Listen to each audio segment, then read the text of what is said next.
Hi అండి, నమస్తే. Welcome back to our channel Krishna's vlogs. ఈరోజు ఈ వీడియోలో ఓవెన్ బీటర్ ఏమీ లేకపోయినా సరే ఇంట్లో ఉన్న వాటితోనే ఈజీగా మనం బేసిక్ స్పాంజ్ కేక్ని ప్రిపేర్ చేసుకోవాలి. ఈ వీడియోలో క్లియర్గా చూపిస్తున్నాను. వీడియోలో చూస్తున్నట్లయితే మీకే అర్థమవుతుంది. బేకరీ స్టైల్లో చాలా ఫ్లఫీగా ఉంటుందండి ఈ కేక్. టేస్ట్ కూడా చాలా బాగుంటుంది. దీనిని ప్రిపేర్ చేసుకోవడం కోసం ముందుగా ఒక మిక్సింగ్ బౌల్ని తీసుకోండి. అందులోకి ఒక జల్లెడని పెట్టుకొని 1 కప్పు వరకు మైదాని తీసుకోండి. చిటికెడంత సాల్ట్ని వేసుకోండి. 1 టీ స్పూన్ వరకు బేకింగ్ పౌడర్ని వేసుకోండి. 1/2 టీ స్పూన్ వరకు బేకింగ్ సోడాని వేసుకోండి. ఇప్పుడు వీటన్నింటిని బాగా జల్లించాలి.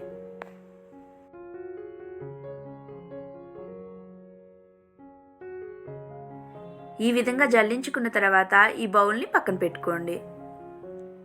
ఇప్పుడు ఒక మిక్సీ జార్ తీసుకొని అందులోకి మెజర్మెంట్స్ అన్నీ ఒకే కప్పుతో తీసుకుంటే మీకు కేక్ అనేది బాగా వస్తుంది.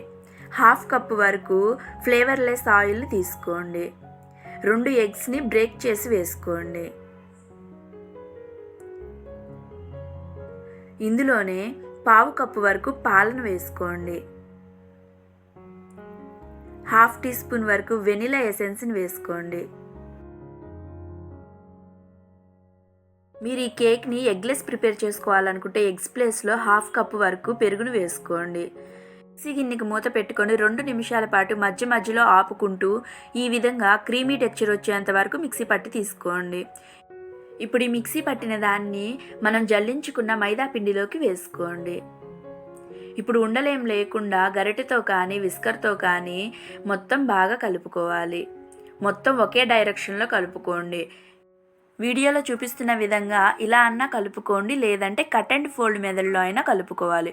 అప్పుడే మనకి కేక్ చాలా ఫ్లఫీగా వస్తుంది. పిండిని ఎటంటే అటు కలుపుకున్నారంటే మనకి కేక్ అంత ఫ్లఫీగా రాదండి. వీడియోలో చూపిస్తున్న విధంగా కట్ అండ్ ఫోల్డ్ మెథడ్ కానీ ఒకే డైరెక్షన్ కానీ కలుపుకున్నట్లయితే మనకి కేక్ అనేది బాగా ఫ్లఫీగా వస్తుంది. బ్యాటర్ కన్సిస్టెన్సీ వచ్చేసరికి ఈ విధంగా ఉండాలి. రిబ్బన్ కన్సిస్టెన్సీ అనేది ఉండాలి. ఇప్పుడు మనం కేక్ని ప్రిపేర్ చేసుకోవడానికి ఇలా కేక్ టిన్ని తీసుకొని ఆయిల్ అప్లై చేసుకొని పొడి పిండితోటి డస్టింగ్ చేసి తీసుకోండి. ఇందులోకి ఈ బ్యాటర్ని వేసుకొని ఒక 2-3 సార్లు గిన్నెని ట్యాప్ చేసి తీసుకోండి. మనం ఈ విధంగా గిన్నెలోకి బ్యాటర్ని వేసుకున్న తర్వాత ఖచ్చితంగా గిన్నెని 2-3 సార్లు ఈ విధంగా ట్యాప్ చేయాలి. అప్పుడే మనకి ఎయిర్ గ్యాప్స్ ఏమైనా ఉన్నాయంటే అవి ఫామ్ అవ్వకుండా ఉంటాయి. దీనిపైన మీకు నచ్చితే ఈ విధంగా డ్రై ఫ్రూట్స్ని కానీ ట్యూటీ ఫ్రూటీని కానీ వేసుకోండి. నేను ఇక్కడ బాదం పప్పుని వేస్తున్నానండి. జీడిపప్పులను కూడా యూజ్ చేసుకోవచ్చు. ఇప్పుడు స్టవ్ వెలిగించుకొని మంటని మీడియం ఫ్లేమ్లో పెట్టుకొని ఒక మందపాటి గిన్నెలో వైర్ స్టాండ్ పెట్టుకొని దానికి మూత పెట్టుకొని 5 నుంచి 7 నిమిషాల పాటు ప్రీహీట్ చేసుకోవాలి. ఈ విధంగా ప్రీహీట్ చేసుకున్న గిన్నెలోకి కేక్ టిన్నుని పెట్టుకోండి. దీని మీద మూతను పెట్టుకొని పైన ఒక బరువుని పెట్టండి.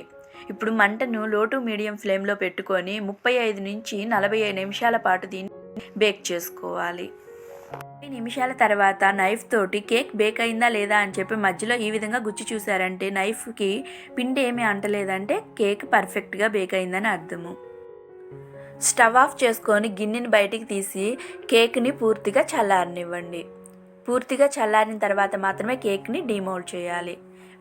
వీడియోలో చూపిస్తున్న విధంగా ఎడ్జెస్ట్ని నైఫ్ తోటి ఈ విధంగా చేసి ఒక ప్లేట్ తీసుకొని బోర్లించి ట్యాప్ చేశారంటే కేక్ ఈజీగా డీమోల్డ్ అవుతుంది.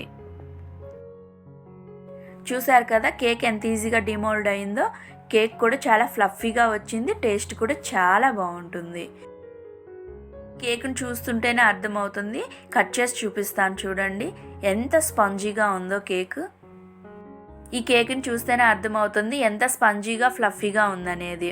ఎంత ప్రెస్ చేస్తున్నా కూడా మళ్ళీ చూడండి ఎంత ఫ్లఫీగా ఉందనేది మీకే తెలుస్తుంది. ఈ రెసిపీ కనుక మీకు నచ్చినట్లయితే ఒక లైక్ చేసి మన ఛానల్ని సబ్స్క్రైబ్ చేసుకోండి. క్రిస్మస్కి న్యూ ఇయర్కి ఇంట్లో కేక్ రెసిపీని ట్రై చేసి మీకు ఎలా కుదిరిందో నాతో షేర్ చేసుకోండి. మీ ఫ్రెండ్స్ అండ్ రిలేటివ్స్కి వీడియోని షేర్ చేయండి.